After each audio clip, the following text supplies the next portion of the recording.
ایک سچا واقعہ۔ ابو جان ایک قصہ سنایا کرتے تھے کہ کسی قبرستان میں ایک شخص نے رات کے وقت یہ کام کیا۔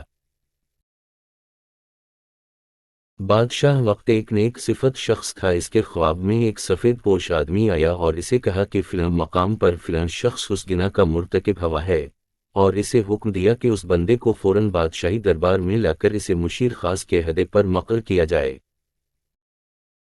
بادشاہ نے وجہ جاننی چاہی تو فوراً خواب ٹوٹ گیا۔ وہ سوچ میں پڑ گیا۔ بہرحال سپاہی روانہ ہوئے اور جائے وقوع ہر پہنچے۔ وہ شخص وہیں موجود تھا۔ سپاہیوں کو دیکھ کر وہ بوکھلا گیا اور اسے یقین ہو گیا کہ اس کی موت کا وقت آن پہنچا ہے۔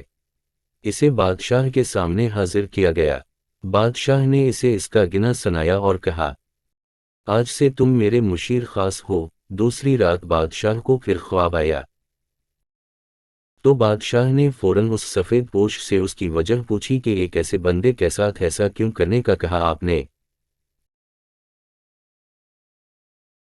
سفید پوش نے کہا، اللہ کو اس کا گناہ سخت ناپسند آیا، چونکہ اس کی موت کا وقت نہیں آیا تھا، اسی لیے تم سے کہا گیا کہ اسے مشیر بنا لو تاکہ وہ عیش میں پڑ جائے اور کبھی اپنے گناہ پر نادم ہو کر معافی نہ مانگ سکے، کیونکہ اس کی سزا آخرت میں طے کر دی گئی ہے۔ مرتے دم تک وہ عیش میں غرق رہے گا، اور بلکہ خوش بھی ہوگا کہ جس گناہ پر اسے سزا دی جانے چاہیے تھی اس گناہ پر اسے علیحدہ مل گیا۔ سو اسے گمراہی میں رکھنا مقصد تھا۔ ابو اٹھے، میرے سر پر ہاتھ رکھا اور کہا، بیٹا، جب گناہوں ہر آسانی ملنے لگے تو سمجھ لینا آخرت خراب ہو گئی اور توبہ کے دروازے بند کر دیے گئے تم پر۔ میں سن کر حیران رہ گیا۔ اپنے غریباں میں اور آس پاس نگاہ دوڑائی۔ کیا آج ایسا نہیں ہے؟ بار بار گناہوں کا موقع ملتا ہے ہمیں، اور کتنی آسانی سے ملتا ہے، اور کوئی پکڑ نہیں ہوتی ہماری۔ ہم خوش ہیں، عیش میں ہیں۔ کتنے ہی مرد و خواتین کتنی ہی بار گٹیا فال کے مرتکب ہوتے ہیں، اور مرد اسے اپنی جیت اور عورت اپنی جیت کا نام دیتی ہے، اور اگلی بار ایک نیا شکار ہوتا ہے۔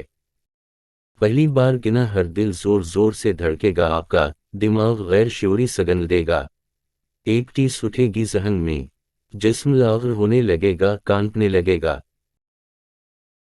یہ وہ وقت ہوگا جس ایمان جھنجھوڑ رہا ہوتا ہے، چلا رہا ہوتا ہے کہ دور ہٹو، باز رہو، مگر دوسری بار یہ شدت کم ہو جائے گی اور پھر ختم۔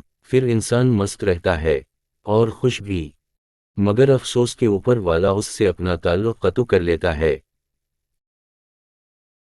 گناہ کا راستہ ہمیشہ ہموار ہوگا اور آسان بھی، مگر یاد رکھیے سچ کا راستہ دشوار ہوتا ہے، اس میں بے شمار تکلیفیں ہوں گی، آزمائشیں، مصیبتیں سب ہوں گی، مگر گناہ کا راستہ ہمیشہ ہموار ہوگا۔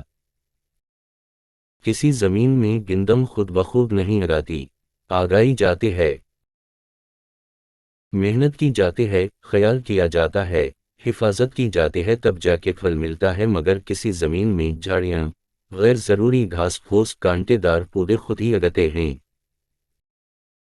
ان پر کوئی محنت نہیں کرنی پڑتی، وہ خود ہی اگتی ہیں اور کچھ ہی دنوں میں پوری زمین کو لپیٹ میں لے کر اسے ناکارہ بنا دیتی ہے۔